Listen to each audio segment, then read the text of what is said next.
LCBN television broadcasts 24/7 on UK Freeview Channel 271, Roku TV, Amazon Fire TV, Android TV, Apple TV, Google TV, See Love World, LCBNTV.com, LifeComTV.com.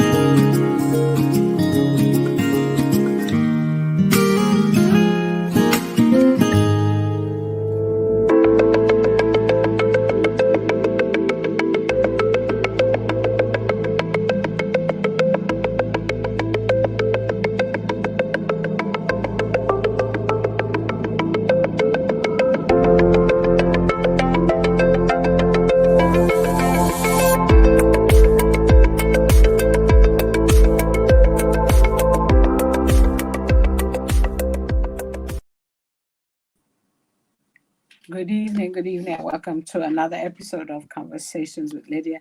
Today I've got, I don't want to call him a young man, but a young man who I met on Saturday at a conference where we were speaking on self-awareness. I sort of jumped on him and asked him to do a program today, and he politely agreed.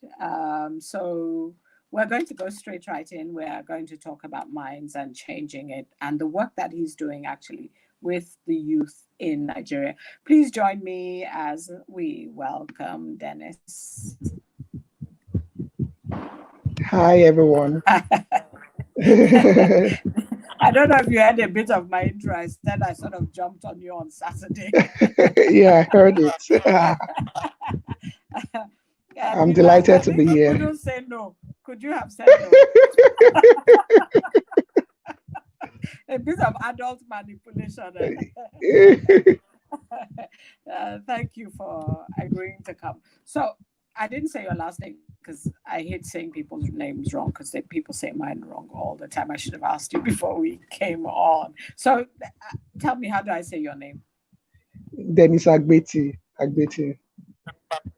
I thought that was it, but I didn't want to say it wrong. So I'm going to say it again. Welcome, Dennis Agbeti. So, I mean, I sort of reading your resume. In fact, I'm going to read some of it out so that people will know that we have quality guests. And I think before we came on, I was complimenting you as the first person who's been on the program and sort of dressed what we call trad, so traditional. Okay. So I said that. Thank you. You look very handsome. Thank you, Ma. So that actually says something about you. You know, that you are really proud of being Black, being African, yes, being Nigerian. Proud African, proudly Nigerian. And you are repping. Which tribe are you repping today? Representing. This my cap looks Yoruba, so I'm representing Yoruba today. So is that your original tribe? Yes. All right. So he's, for viewers who are watching who are not familiar, but I think Nigerians like to think everybody knows our culture, knows our dress. He's dressed like a Yoruba man, a tribe in Nigeria. Well, they're mainly the western part of Nigeria. So you're a mental health counselor, behavioral change therapist, certified peak performance coach, performance management consultant, and corporate trainer. So quite a lot of, will I call them hashtags? So, how did you get into it? Did it look like you read something in computer science and then you flipped? Yes.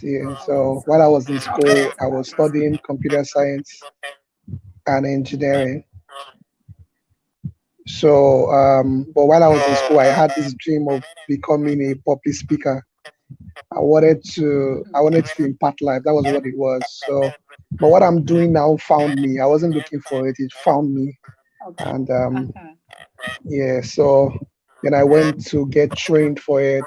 Went series of training, and I interned with Dr. Deji Otsatuna in Lagos for 2 years before I'm now starting what I'm doing now. Okay. Now, how does somebody who starts out? I know a lot of times, you know, you said it found me, one of the things that I wanted to do was to impact people. So it was coming from a place of, I wanted to make a difference. I want to make a difference in people's lives. So it couldn't have been easy to just transcend from being a computer scientist, though you had that aspect of wanting to speak publicly. So what made you, or how did you do the change? Because somebody might be sitting and, studying something so scientific and then going into another aspect, which is more, I guess, in the mind, not so much a 2 + 2 makes 4, which is where you were coming from. So how did you do that? Okay, so I was running a digital agency, and also I was a Google partner for digital literacy in Africa. So Google was giving us projects. We're training children, coding, teaching them how to use robots. But as I was doing that, I was also, teaching the children soft skills. And from there, impacting those children, not just teaching them computer and digital skills, but also impacting them, teaching them leadership, helping them discover purpose, teaching them character development. And that was how I started. Then their parents started asking questions. This thing you taught my child, I think I needed more. And that was how I started, parents started inviting me to speak at their program. Then I knew I needed more training. So I went to Land Revolutionary Coaching Academy to get trained. Then I went to Winbox Academy also. So from one training to the other, then I now decided that, okay, this is what I want to really pursue.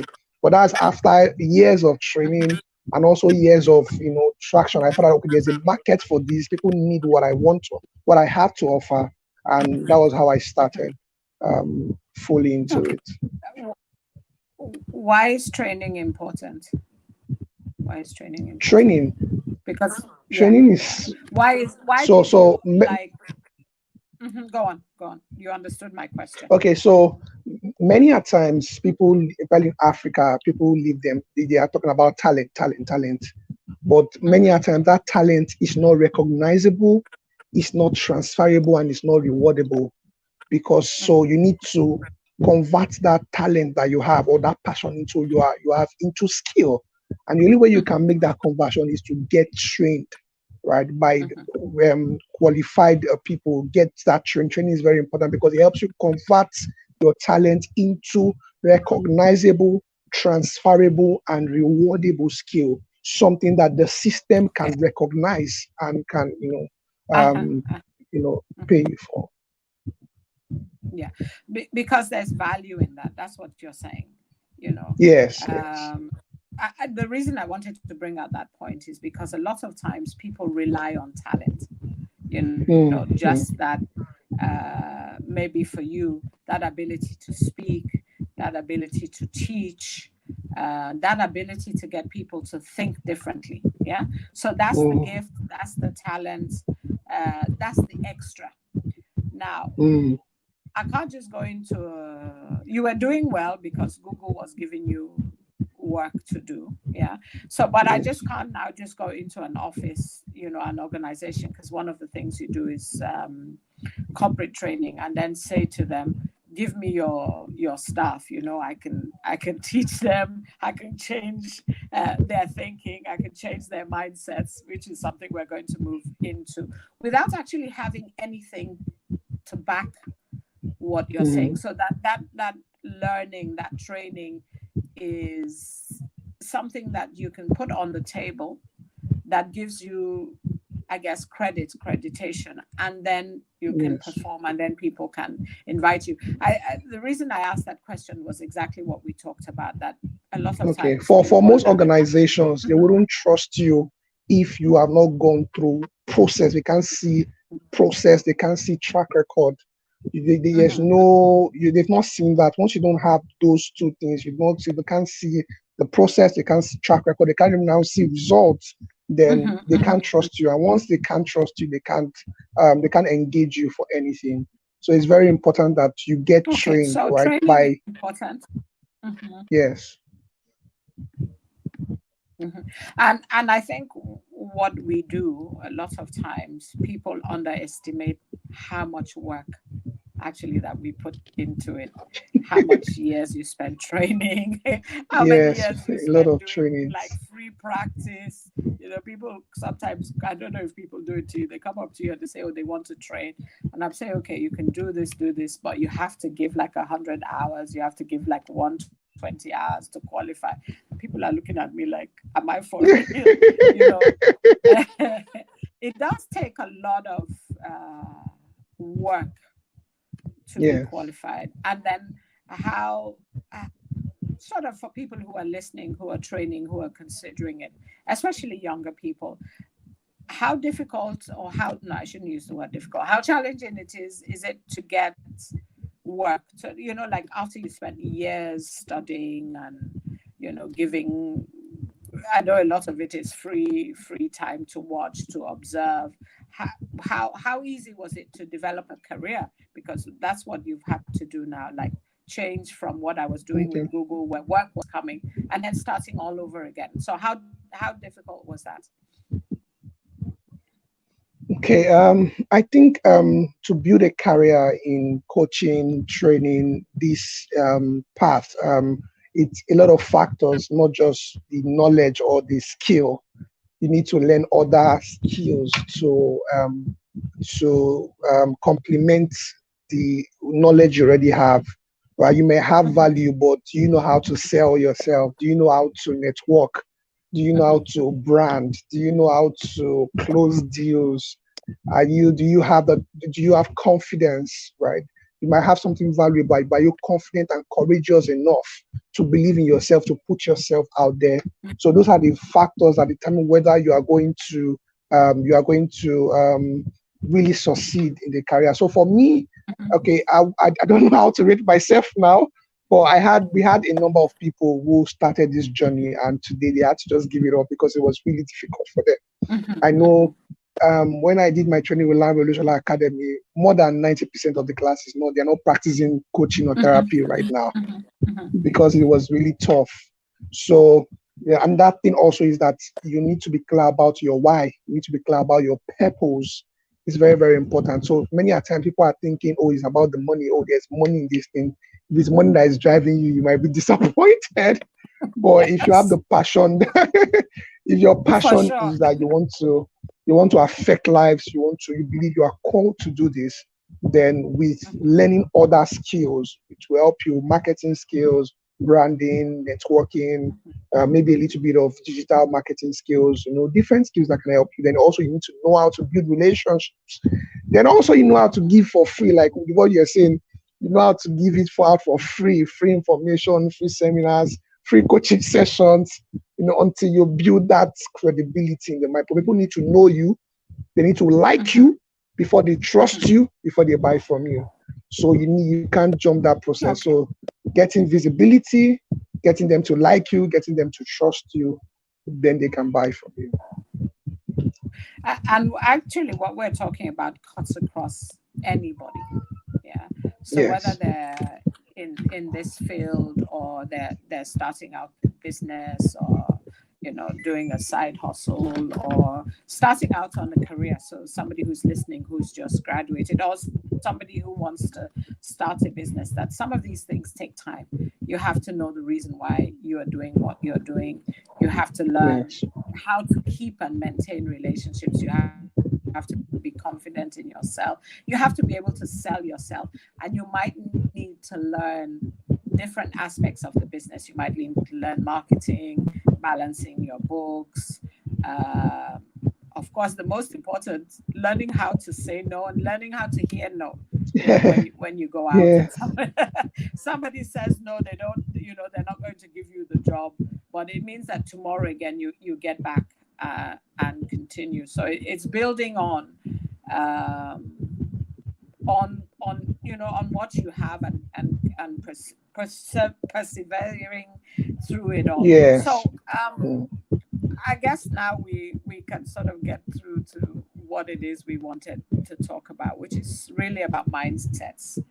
And what I guess part of what we spoke about earlier is how do you change?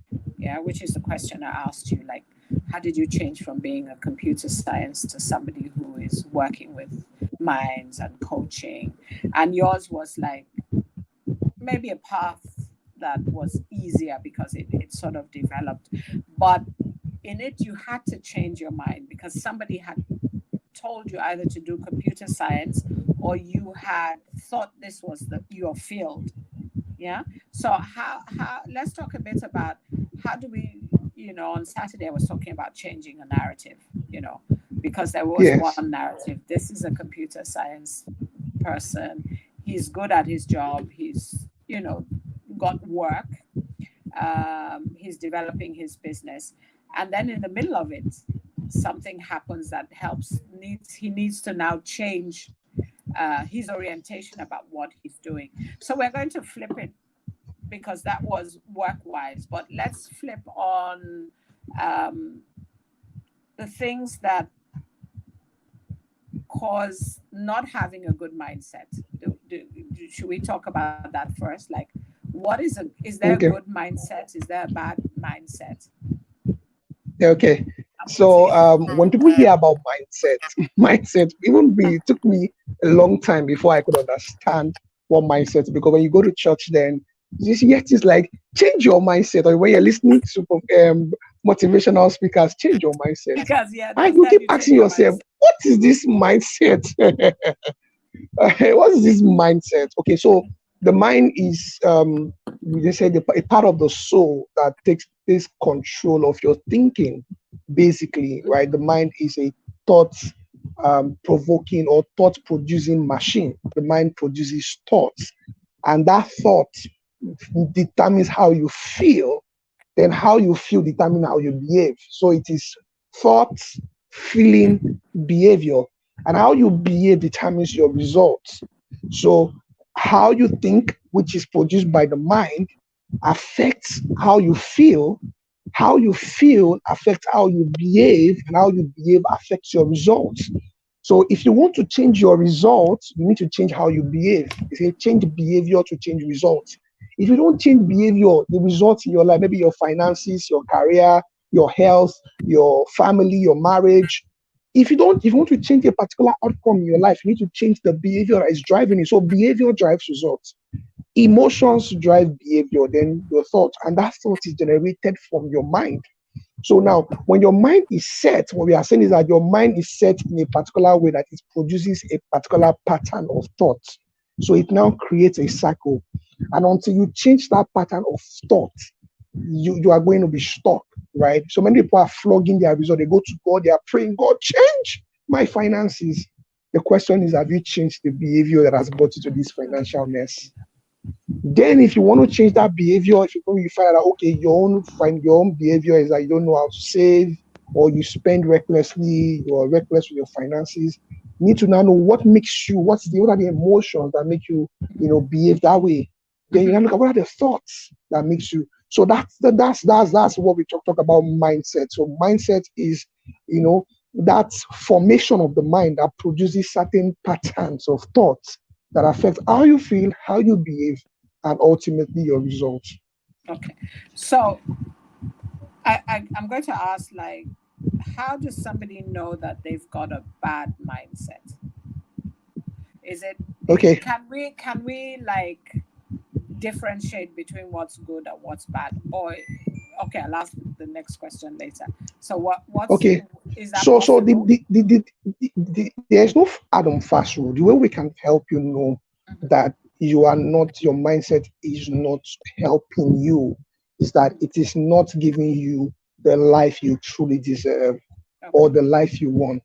So some mindset that someone else can have this mindset and it's working for them, but because you have that mindset, it's not working for you.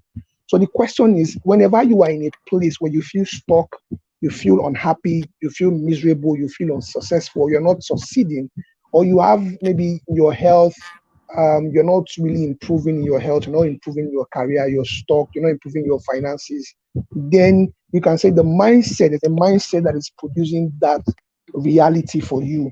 So that mindset at that point isn't good for you. And for you to know that, you need to gain what we call self-awareness. You need to be aware of what's really so many times this is what happens. People are in a situation they don't like. Oh, my finances is bad. Oh, my marriage is not working. My family is not working. My parenting is not working. Then the first thing they are looking at external causes. They are blaming people. They are blaming their family. They are blaming Nigeria. They blame village people. They blame demons. In a lot of Christians, they blame demons. Not knowing that, and once you start doing that, you've lost the battle. Once you begin to blame the external, you've lost the battle. So the first thing is to begin to ask yourself in self-awareness question, right? Okay, this is the situation of things. Where is my role, or what's my role in this reality, right? What's my behavior? What's my what behavior is causing this? What's my emotional pattern? And what my thinking pattern that is producing this type of results for me? And that's how you know that, okay, yeah, you are running a mindset that is not helping you, or a mindset that is not empowering. I think what you're saying, first of all, is taking responsibility. Yes. So taking responsibility, because a lot of times we differ. So yes. My finances are bad because I don't earn a lot of money. Yes. My marriage is bad because my wife is rude or my husband is not committed. I'm having relational problems with people at work because everybody hates me. Those are sort of simple examples. But I think what you're saying is, if there is some area, it could be your whole entire life, but at least just focus on one area that isn't working. Yes. Take responsibility, be aware, and look at yourself and say, what is it that I am doing that is contributing or actually permitting this thing to continue to perpetrate? So the bad financing, the marriage, the not having good enough relationships. So am I contributing something? Am I also blaming other people? Sometimes they'll say, oh, that person was wrong. I'm always the innocent party. People just keep doing bad things to me. So what you're saying is, look at the situation, look at it honestly, and ask, actually, what is it that I'm doing wrong? But I guess what you're saying is, I'm going on about this narrative thing a bit today, but what you're saying is that there is something playing in the mind. Yes. Yeah. There's a program playing in the mind. There's something playing in the mind that says either I don't have enough, which is a lot of times, I'm stuck in this job, it's not paying me enough money, but if I leave the job, I'm not going to have any money. So they're stuck because that same old narrative is playing continuously for them. Yeah? Okay. Yes. So what they now have to think and say, okay, I need to stop, address. What do they do now? If they can. So many a times when people talk about mindset, or when we talk about mindset, mindset many a times are not formed consciously, right? They are not conscious things that happen. Many a times our mindset that we've been programmed since childhood.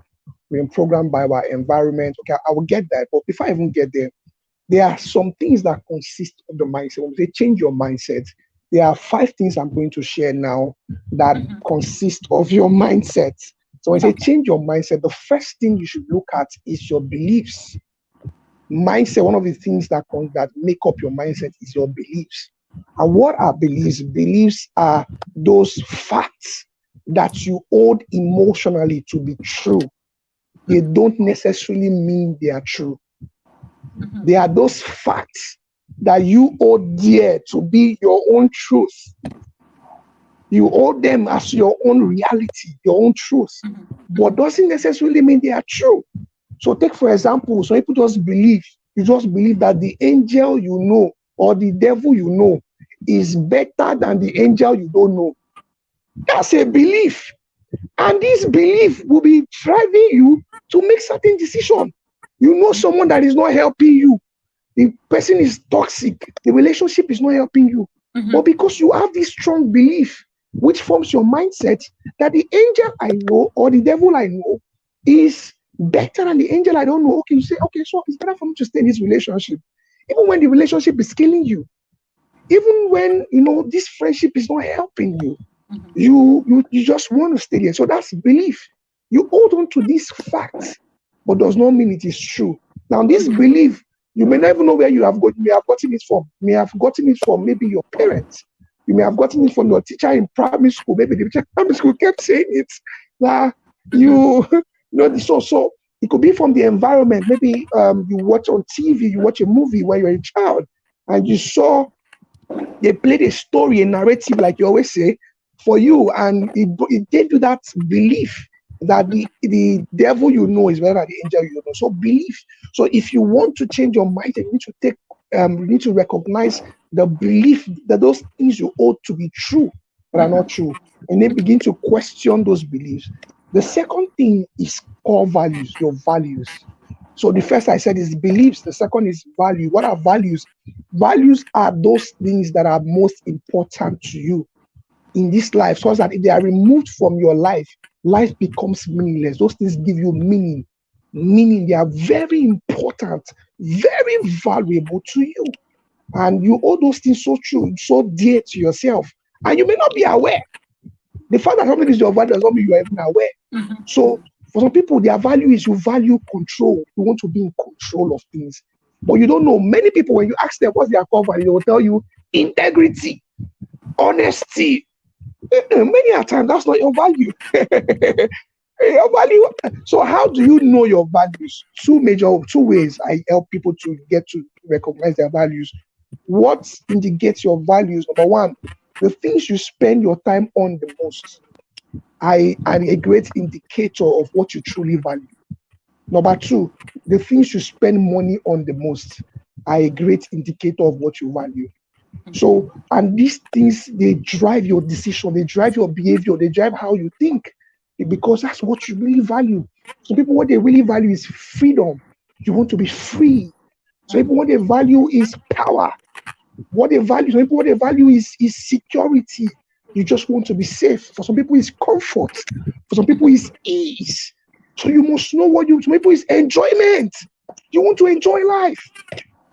Once enjoyment is taken out of your life, you are going to feel very miserable. But are you aware that that's what you really value? Because value drives fulfillment.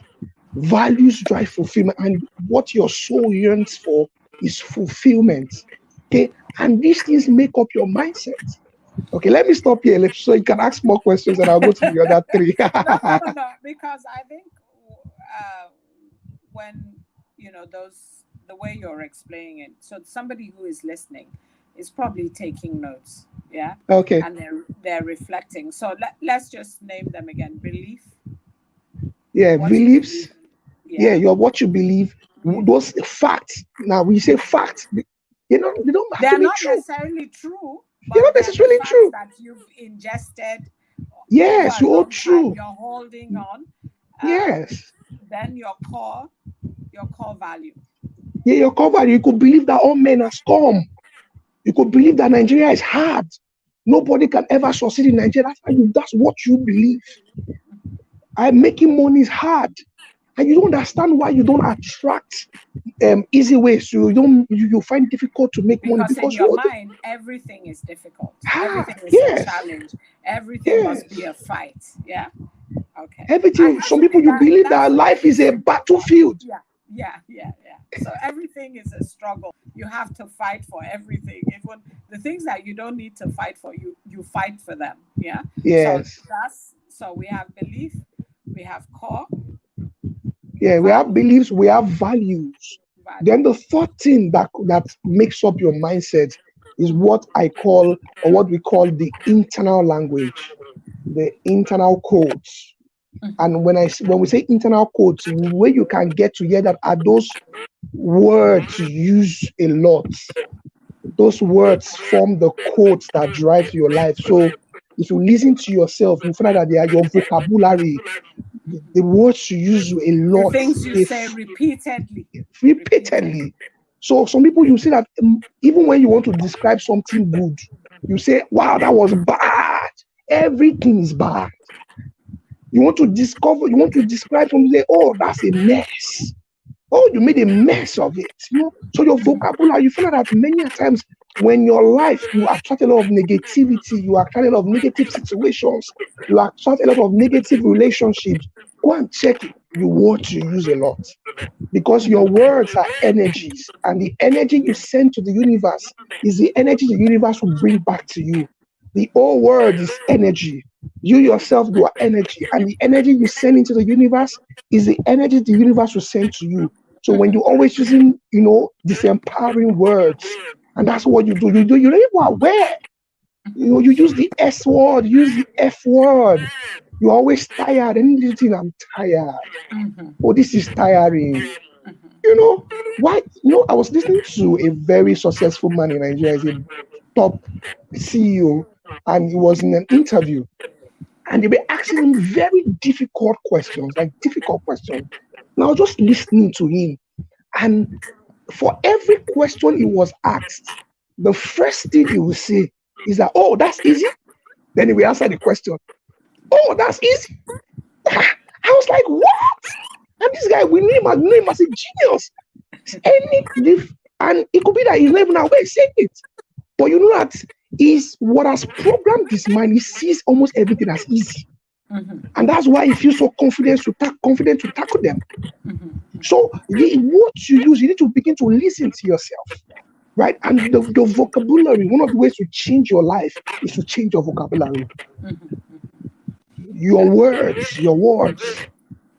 Okay. So because actually what you're saying is that our words are creative. Yes. They create the environment. They create our world. So when I mean our world, my world. Yeah. So if I wake up and I say it's going to be a good day today, because usually most of the time people wake up and say, different day, same problem. Or so that day, of course, would be the same day, different day, but the same problem. So if we wake up with the mindset of it's going to be a good day, good things are going to come, work is going to be easy, traffic is going to be light, we're creating an environment, creating our world. So what you're saying in another way, our words are creative. But if our internal pathways, let's use that word, pathways, and the language that is coming out of our mouths, instead of being creative, they can be destructive, or they can sort of give out a different world from the one that we would actually like to. So it's about listening. So listening to yourself, because it may not even be that you're even saying those words with your mouth, meaning that you may not even be voicing them. You may not be saying them. Yes, they may not be. So it could just be self-talk inside of you, and the words that are always running. And many a times it reflects in your voice, like when you vocalize those words, you say them. So, and you must realize, like what you were saying, people must realize that words were not first created or made for communication. Communication itself, it's 7% verbal and 93% non-verbal. So words are not fundamentally for communication, right? Words first are used to create. Words first is for creativity. Because like you were saying, your words create your world, right? The second thing is that words are used to program you. The words you say are programming you, and they are forming your perspective and your world view and your this is what we use in psychology. But they are forming your frame of mind. Your frame. That word is programming you. Yes. Your internal reference. So words program you. You begin to see life based on the words you use frequently. And that's why you need to pay attention to the words you are telling yourself internally and the words you're voicing out, because they are really programming you. Okay. So we're on number 4 or number 5? Yeah, so that's number 3, if I'm not mistaken. So then there is belief. The beliefs, values, internal and reference. your internal language. Internal language, internal reference. So the next thing is your memory. Memory forms your mindset because the things that happen to you, you tend to see what is happening now in the light of what has happened to you. So you need to be aware of that. So many a times, take for example, and also this is a popular example. You were in a relationship and this guy cheated on you, and you had that experience. Maybe you discovered in a way that it was shocking to you, and so maybe the guy maybe told you was at work, only for you to discover that it was with someone else at 7 o'clock. So now you're in a new relationship, and this new person is at work at 7. But you say, I'm at work. But because of your memory, you remember somebody else did this to you. The memory remembers, and then it speaks now. That's what you're saying. So yes, finish the illustration. So your memory, you are going to respond to this new person, not based on the person, what the person is doing, but based on your experience, your past experience. Yes. So memory programs your mind to react and think in certain ways, and that's why you need to be aware, right? You need to be able to separate what has happened and with what is happening now, right? So memory is one of the things also from what has happened in the yes past. So you need to be able to be present. You need to be present what is happening now and see things based on what is happening and not based on what has happened to you, right? Because sometimes you get to judge other people because of what has happened to you. You tend to overgeneralize because of what has happened to you. So it's because a Nigerian maybe cheated on you, then all Nigerians are cheats, or things like that. So memory has a one we get. Every Nigerian is a fraudster. That's or every white is a racist because you experience racism, and it's because of the experiences you have. And the last one I'll talk about now is just your perception, which is actually influenced by your internal language and your memory, the way you interpret life. So the way you see life, more like if you wear a glass that is yellow, you see the whole world as yellow. Doesn't mean that the whole world is yellow, but because that's what you're wearing, right? That's that's the perception, your perception position you take. Then that's all you see, right? And when you want to change your mindset, you need to begin to pay attention to your beliefs. You begin to question your beliefs. How true is this thing you are holding on to? And that's when we talk about the fixed mindset and the growth mindset. The growth mindset is you are aware when a particular belief is no longer serving you. Many times, your beliefs used to serve you before. Maybe that's how you've been able to survive. That's the way maybe you grew up in a polygamous home and you had to, that life is, if you didn't take this mental posture, you wouldn't have survived. But now you are out of the polygamous home. Now you are in the corporate world. You are in the marketplace. That old belief may not serve you now. So when you gain awareness of that, that is when you now begin to know, okay, this does not serve me. And you begin to take responsibility to change that belief. Okay, so I'm just going to veer off a little bit. Do you think, well, it's the same thing, but do you think that the mindset is created by nature or nurture? Okay, so there are 5 factors. Well, I'll call them the 4 E's that program our minds. The first is environment, the environment you grew up in. The second is your exposure, what you are exposed to. The third is your experiences. Then the fourth is your education. So the 4 E's. So I like to add one, which is 2 actually, but encounter, then association, right? The encounters you have, and your association. Association is very important in programming your mind. So many a times the mindset we carry, the beliefs, the values, the internal programming are majorly because or 70% controlled by nurture. The nurture we're talking about is the environment, then nature, the gene. Yes. So the environment you were raised, the exposure you had, the education and the environment, the experiences you had. So exposure, environment, experiences. Yes. So we can say encounter under experiences, then Encounter, association is under environment. So, okay, all right. So it's a combination, yeah. yes. And I think what you mentioned before, which was from taking the responsibility, but it looks like we always have to check into our minds, because what my belief, my mindset, my belief for today, like you said, may not be useful, may not be relevant for tomorrow. So Tomorrow, if my yeah. environment changes, if my position changes, if life changes for me, I have to think on changing the old mindset. So it's Yes. something continuous. So you're saying, Yes. if I change, say, which is like, I guess, if let's use a woman because that's easy, becomes a mother, yeah.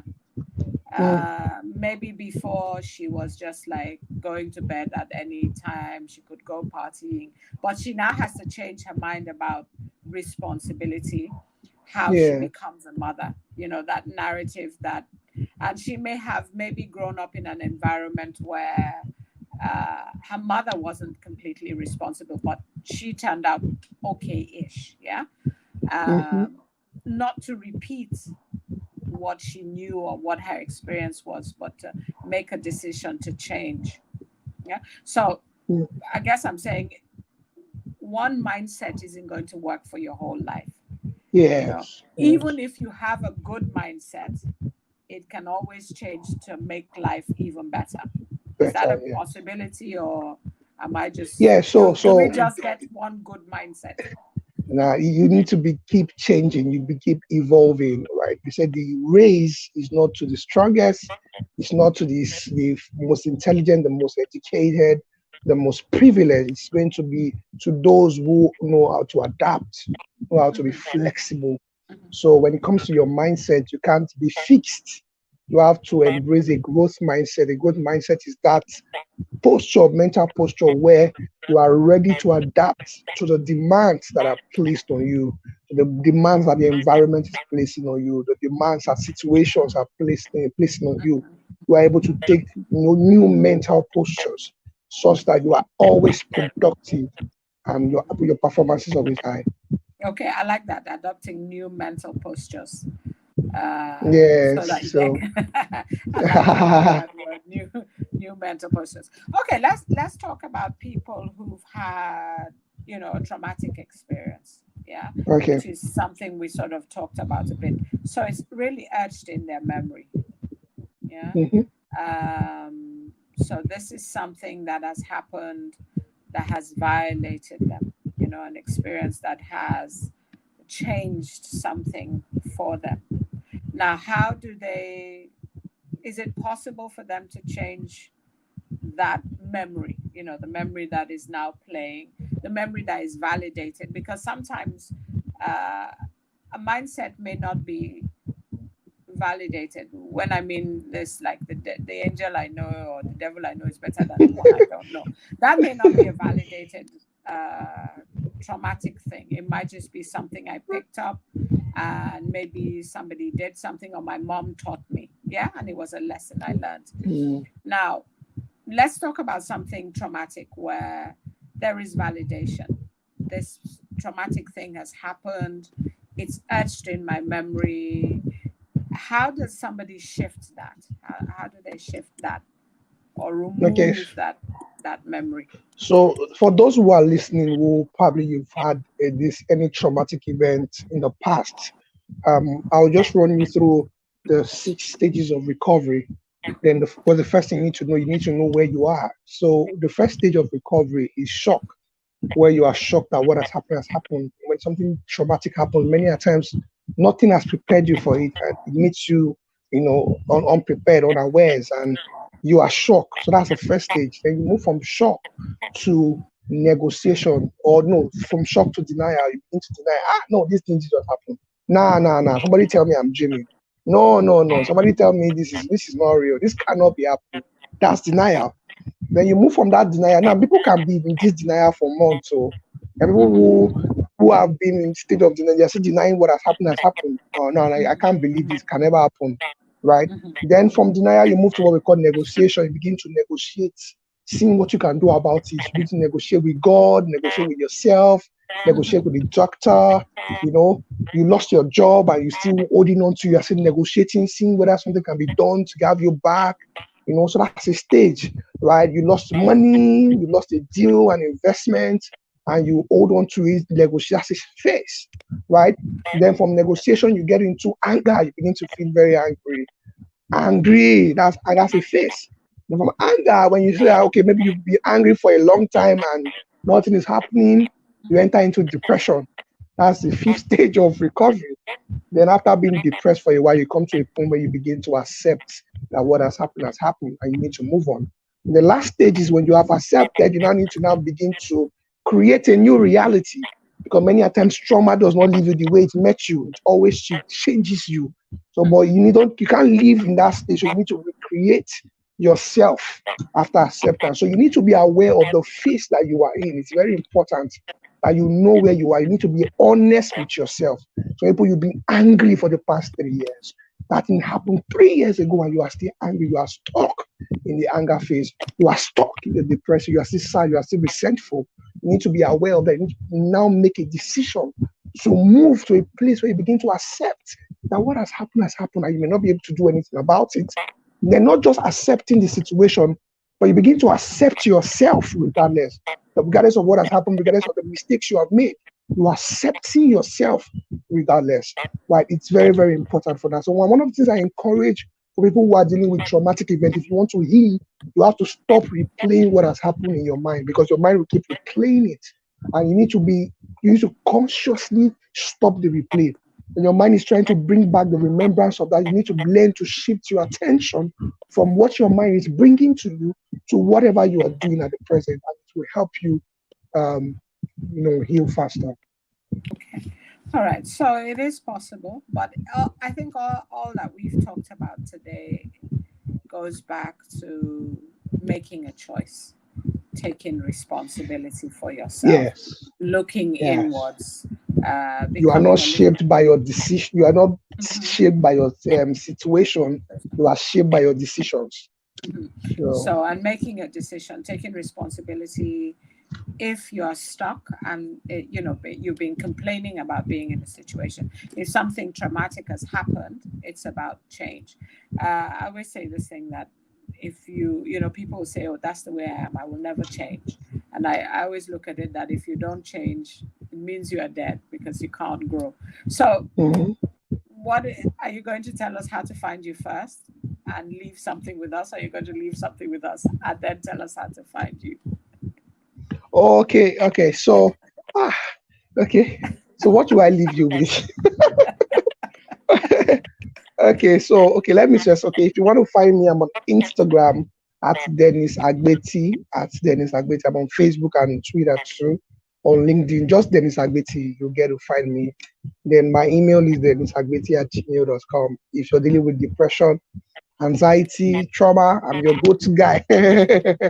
Then Mrs. Lydia she's a fantastic counselor. Please, she's one of the best in the industry. So if you're depressed, you want to recover, please, Mrs. Lydia is the person to go to. Okay, so let me leave with this. And I will say this: suffering is a choice, right? Pain is inevitable, but suffering is a choice, right? When something happened to you and you keep replaying it to yourself, as long as you keep replaying it to yourself, you keep feeling the pain, right? You keep feeling the pain, right? And that pain you feel after the person has done what the person did is suffering, and you can choose to stop that suffering, right? You can let go of whatever pain. You have the power. Okay? You have the power.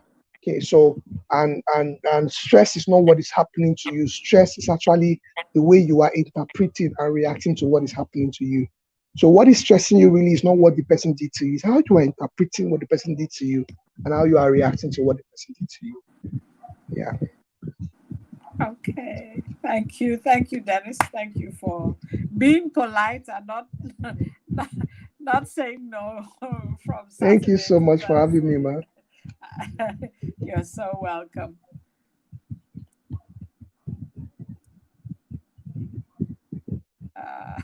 I'm so proud of Nigerian youth. I think I can say that. The work they're doing in the mental health field. And what we learned so many things today. What is your belief? What is your core value? What is your internal language? How are you interpreting? How are you creating your world? What do you think? Where's your memory? What's your memory saying? Taking responsibility, making a decision to change. And what he said is bad things happen, but suffering is a choice. I'm sure you've learned a lot, as I have done today, and my sincere gratitude to Dennis again, especially he came in on short notice. I celebrate him, celebrate the youth that are in Nigeria, celebrate the work and the change that they are bringing to that nation. Thank you again. My name is Lydia Khalil. Thank you for listening and watching, and I will see you next week.